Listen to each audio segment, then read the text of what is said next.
Olá pessoal, nós estamos dando início à nossa nova matéria, Profetas Maiores. Nós estaremos hoje dando início ao estudo dessa matéria.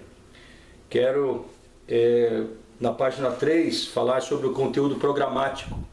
Qual é o caminho que seguiremos estudando a matéria dos profetas, tanto profetas maiores como profetas menores. Bom, nós faremos primeiro um estudo panorâmico do livro dos profetas maiores, né? Falaremos no capítulo 2 sobre o profeta Isaías. No capítulo 3 estudaremos sobre o profeta Jeremias. No capítulo 4 falaremos também sobre as lamentações do profeta Jeremias. E no capítulo 5 estudaremos sobre o profeta Ezequiel. Capítulo 6, profeta Daniel.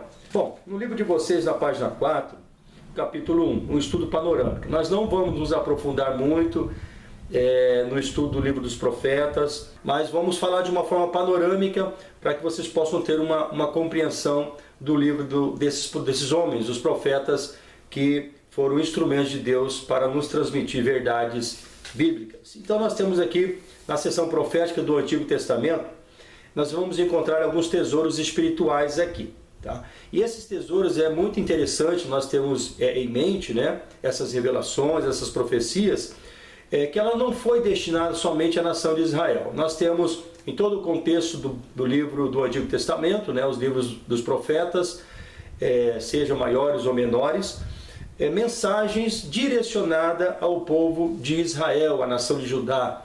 Então nós vamos ver que quando estudamos o livro dos profetas, nós não temos essa profecia direcionada somente a esse povo. Eles receberam, no seu período, a palavra transmitida pelos profetas, mas a palavra do profeta ela ecoa ao longo dos anos, ao longo dos tempos, das gerações, e hoje, no século XXI, né, nesse século tão corrido que nós temos, globalizado, digitalizado, nós ainda vemos as palavras desses homens se cumprirem. Nós temos palavras proféticas que estão se cumprindo nos dias de hoje, e temos também algumas profecias que ainda ecoam e irão se cumprir um pouco mais à frente. Então, quando estudamos a Bíblia Sagrada sobre os profetas maiores e menores, nós temos que ter em mente que a profecia desses homens ainda continua se cumprindo até o dia de hoje. Tá certo? Então, nós vamos ter nas sessões proféticas do Antigo Testamento, nós temos um total de 17 livros.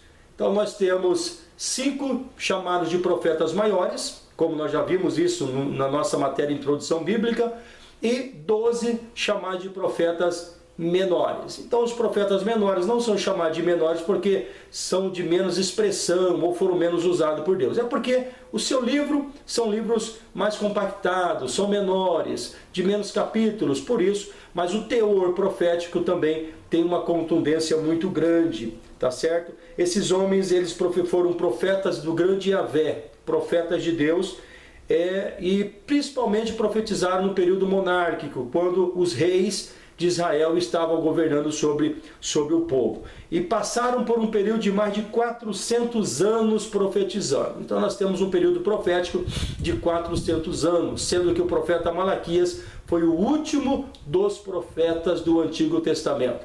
E depois nós temos um silêncio de Deus de mais de 400 anos também, chamado de período interbíblico. Aparecendo então agora Mateus, já nos evangelhos. E interessante é que o próprio Malaquias, ele aponta a vinda do profeta João Batista, que aparece então agora nos evangelhos como profeta no Novo Testamento.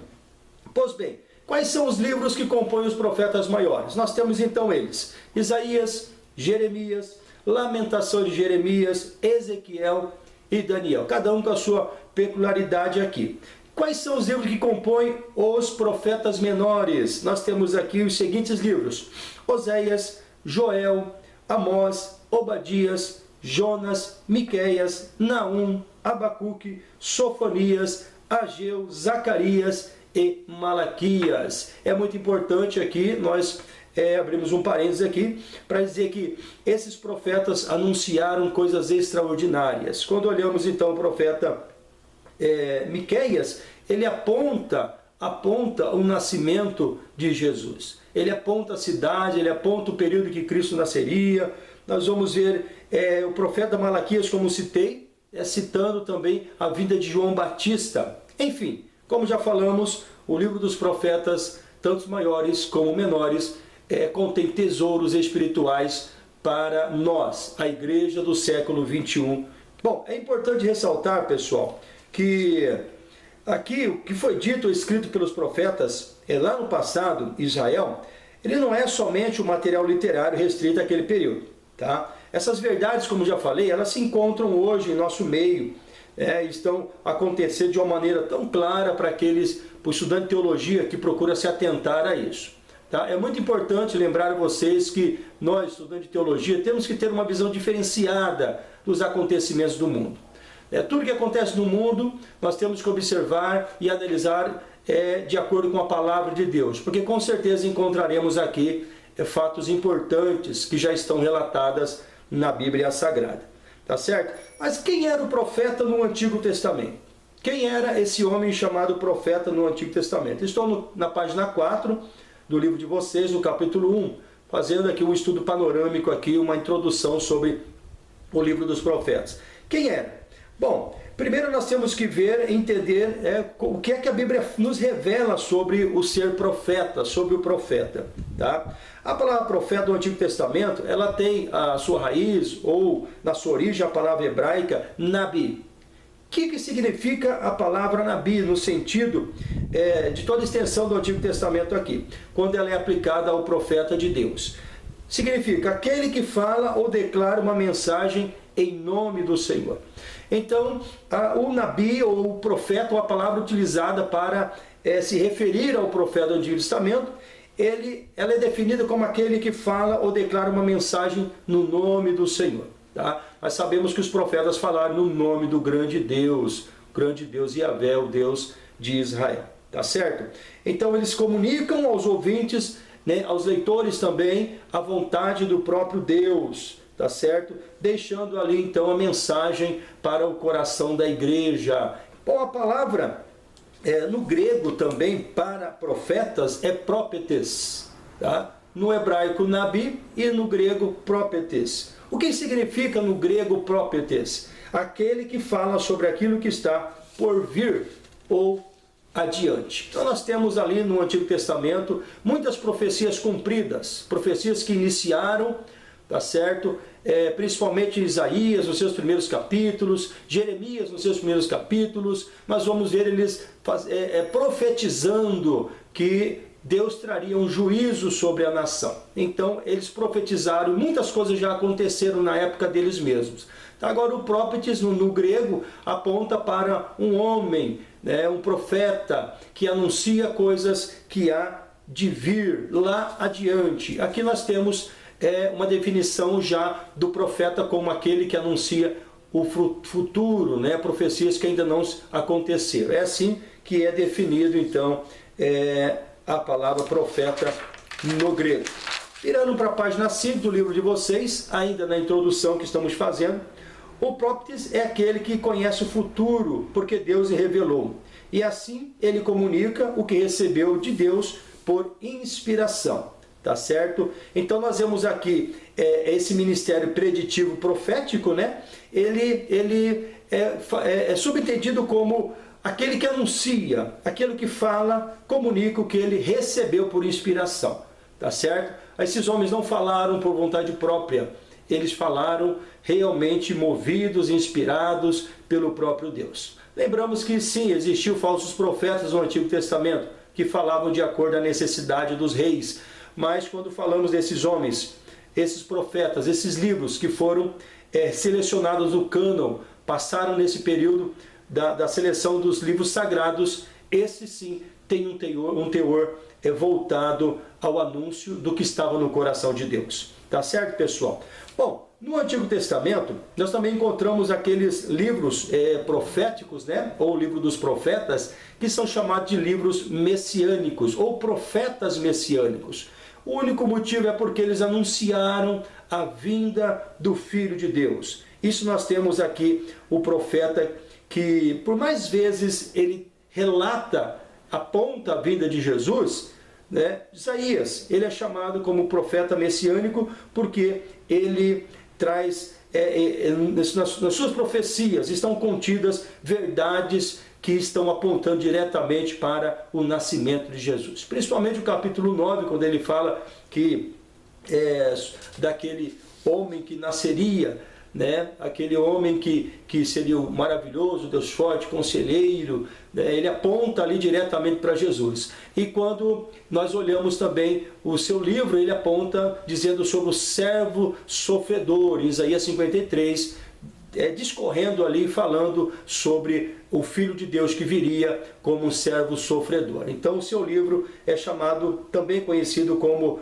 o livro messiânico. Tá? Até também alguns estudiosos apontam o livro do profeta Isaías como o Evangelho do Antigo Testamento. Vocês acreditam? Por quê? Porque ele fala muito de Cristo, ele aponta Jesus, ele fala que Jesus seria levado como uma ovelha ao matadouro, diante dos seus tosqueneadores, e não abriria sua boca. Enfim, ele é conhecido como o Evangelho do Antigo Testamento, porque fala bastante, anunciando as boas novas. Porque o Evangelho nada mais é que boas novas, o anúncio de boas novas. E é isso que o profeta Isaías fez ao longo do seu livro. Tá? No Antigo Testamento, o profeta também era chamado de vidente. Mas aqui eu quero que nós venhamos ter cuidado na interpretação dessa palavra, né, vidente, ou esse adjetivo vidente, porque não está relacionado ao espiritismo, tá? Não é a ideia do conceito espiritismo que está sobre essa palavra vidente. O que nós temos aqui é justamente a ideia de que esses homens, esses profetas, eles viam além do seu tempo. E muitos deles, como nós vemos na Bíblia Sagrada, Ezequiel, Daniel, Zacarias, esses homens tiveram visões que traziam em si uma revelação clara do propósito de Deus. Então, muitas vezes eles eram chamados de vidente, simplesmente pelo fato de poderem ter visões, revelações do próprio Deus. Tá certo? É muito interessante aqui, pessoal, porque os profetas, eles se comunicavam de uma forma tão especial, eles tinham uma preocupação muito grande de poder transmitir as verdades de Deus, tá? Então ele usava o próprio corpo para se comunicar. Ou seja, eles eram o coração de Deus, eles transmitiam o sentimento de Deus nas suas profecias. Isso claramente nós vimos aqui quando Jeremias está sentado, alguns estudiosos dizem que ele está sentado ali próximo ao Calvário, e ele olha Jerusalém sendo destruída, a cidade queimando, Nabucodonosor destruindo tudo, e ele então chora, se lamenta. Nós vamos estudar sobre o livro de Lamentações, se lamenta ali, sentindo a dor de Deus, sentindo a dor de Jerusalém está sendo destruída.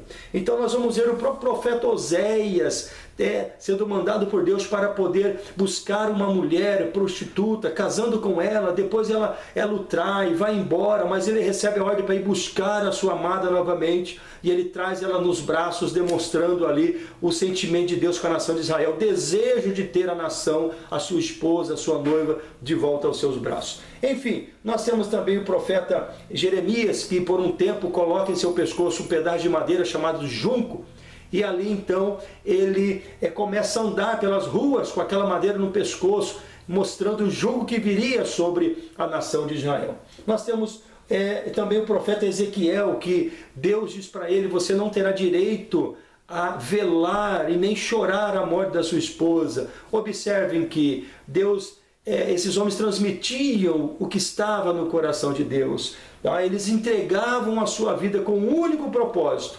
transmitir a palavra que o próprio Deus havia dado a eles. E dessa forma nós temos todo o conteúdo profético com o objetivo de nos fortalecer, de nos trazer lições gloriosas e nos fazer compreender de que Deus realmente está no controle de tudo isso aí.